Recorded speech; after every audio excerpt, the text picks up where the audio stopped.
Shalom, saudara yang dikasihi Tuhan Yesus Kristus. Kita berjumpa lagi di tengah-tengah perenungan tengah minggu kita.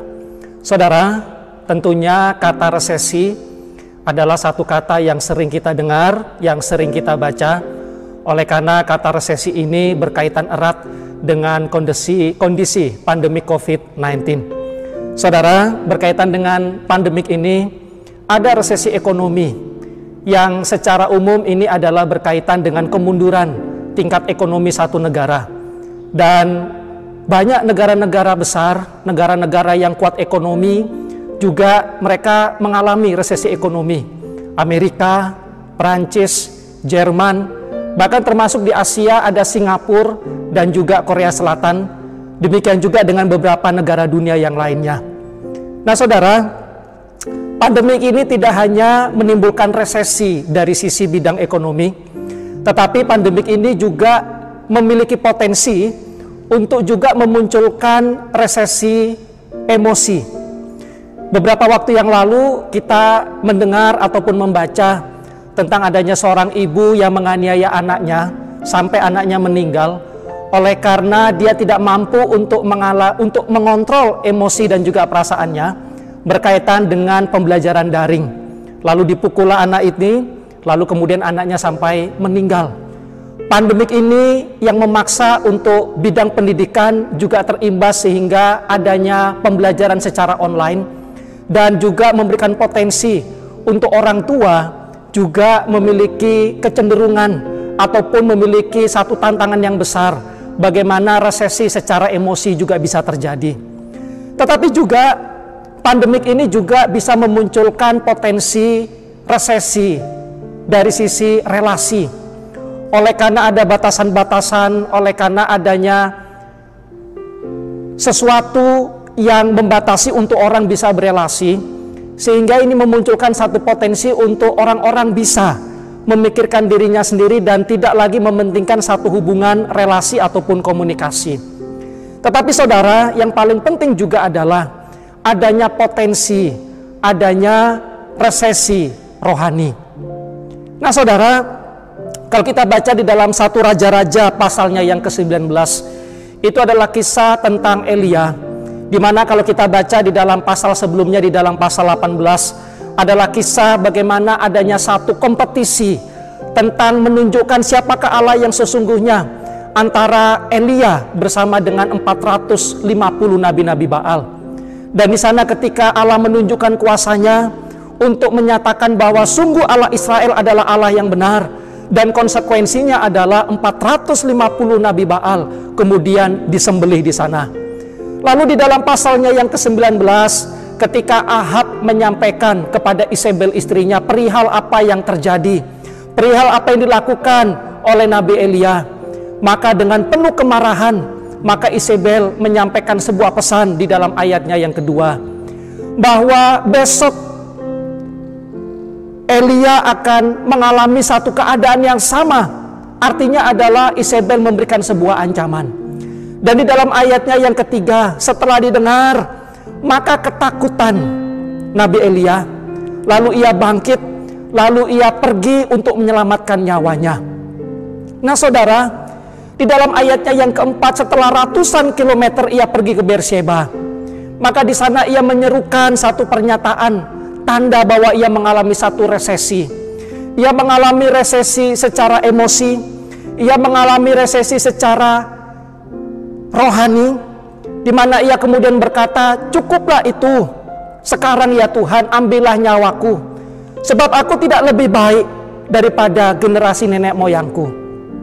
Nah saudara, Elia ada dalam satu keadaan yang sulit oleh karena ia terancam akan jiwanya.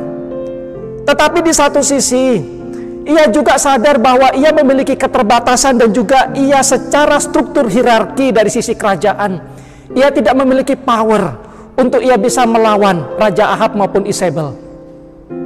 Nah saudara, kondisi-kondisi inilah yang kemudian membawa kepada satu tingkat penurunan ataupun yang dialami resesi oleh Nabi Elia.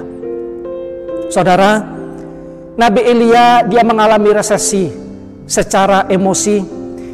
Pasti ia merasa lelah, ia merasa letih, ia merasa cemas, ia merasa takut. Dan mungkin juga ia mempertanyakan akan maksud dan juga tujuan Allah ketika memanggil dirinya untuk menjadi seorang nabi Tuhan. Dan itu kemudian berdampak kepada resesi rohani, di mana ia tidak melihat akan karya Tuhan, dan mungkin secara manusiawi ketakutannya lebih besar, sehingga ia berupaya untuk menyelamatkan nyawanya dan melarikan diri sejauh ratusan kilometer. Nah, Bapak Ibu Saudara yang dikasihi Tuhan, mungkin kita ada dalam satu keadaan kesulitan-kesulitan oleh karena adanya pandemik ini. Dan mungkin kita juga ada dalam satu keadaan di mana kita juga mengalami kekhawatiran, kecemasan. Kita juga mengalami satu keadaan yang sulit dan juga melihat akan kondisi-kondisi yang ada. Apalagi ini adalah kuartal ketiga dari sisi ekonomi sedang dilihat.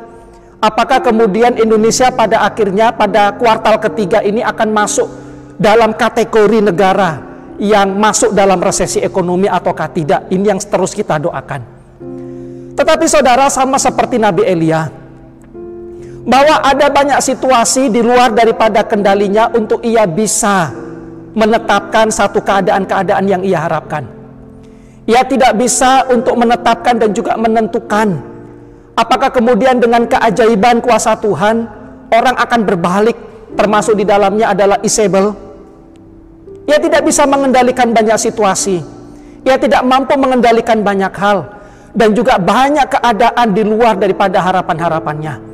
Dan inilah yang kemudian ketika ia memfokuskan kepada sesuatu di mana ia tidak mampu untuk melakukan, dan ia tidak lagi mengarahkan pandangannya kepada iman di dalam Tuhan, maka ia mengalami penurunan, ia mengalami resesi. Nah saudara, kalau kita lihat di dalam ayat-ayat selanjutnya, di sana kita temukan bagaimana kemudian Tuhan memulihkan akan kehidupan dan juga cara pandang Nabi Elia. Nah saudara, kita belajar akan dua hal: mengatasi, mengantisipasi dan juga menghadapi resesi. Yang pertama adalah sama seperti Nabi Elia, saudara, pandemik ini ada bagian-bagian di mana kita tidak memiliki kuasa dan juga kontrol untuk kita bisa mengubah keadaan dan juga situasi. Memang ada hal-hal yang menjadi kendali kita. Kita bertanggung jawab untuk bisa secara berhikmat mengelola kehidupan kita di tengah-tengah kesulitan. Kita juga diberikan hikmat Tuhan untuk bagaimana kita mawas diri dari sisi menjaga kesehatan dan juga semua protokol kesehatan. Tetapi ada banyak kendali di luar daripada kemampuan kita untuk kita bisa mengatur dan juga mengendalikannya. Maka ketahuilah, jikalau saudara dan saya ada pada titik itu, maka itu adalah area daripada kedaulatan Tuhan. Jikalau memang kita tidak memiliki kuasa dan juga kemampuan untuk mengendalikan, di mana kita sudah berjuang semaksimal dan juga seoptimal mungkin untuk melakukan peran dan juga tanggung jawab kita, untuk berupaya mengendalikan situasi, dan pada satu titik dan juga tahap tertentu kita tidak bisa, maka percayakanlah itu kepada kedaulatan Tuhan.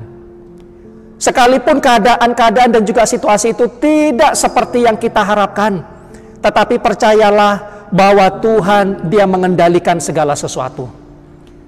Maka serahkanlah kepada Tuhan, maka percayalah Tuhan tahu apa yang akan dia lakukan dan kerjakan. Lalu yang kedua, di dalam keletihan, di dalam kelemahan emosi, ataupun juga di dalam kejenuhan rohani dan juga kesuntukan-kesuntukan secara batin, maka beristirahatlah di dalam kasih karunia Tuhan. Saudara, kalau kita baca di dalam ayat-ayat selanjutnya, di dalam ayat yang kelima dan seterusnya, Elia ia beristirahat. Ketika malaikat Tuhan memberikan makan, lalu ia makan, lalu ia beristirahat kembali. Lalu kemudian Tuhan memberikan satu visi. Dan disitulah kemudian kesegarannya muncul dan dia menanggapi akan maksud. Dan sekali lagi ia disegarkan secara rohani dan dia mengerjakan panggilannya sebagai seorang nabi Tuhan. Nah saudara, di dalam kelelahan dan juga keletihan emosi, di dalam kelelahan dan keletihan rohani, Dan pada saat kita mencapai satu pemahaman, pemikiran kedagingan kemanusiaan yang seolah-olah bahwa kita menyerah, seolah-olah bahwa Tuhan tinggal diam, seolah-olah bahwa Tuhan tidak mengulurkan tangan pertolongannya, disitulah waktu yang tepat untuk kita beristirahat di dalam kasih karunia Tuhan. Beristirahat untuk kemudian merenung, beristirahat untuk kemudian mengevaluasi, beristirahat untuk kemudian secara sejenak mencari kehendak dan juga apa yang menjadi ketetapan Tuhan. Dan Tuhan pasti akan menyatakan rancangan dan juga kehendaknya.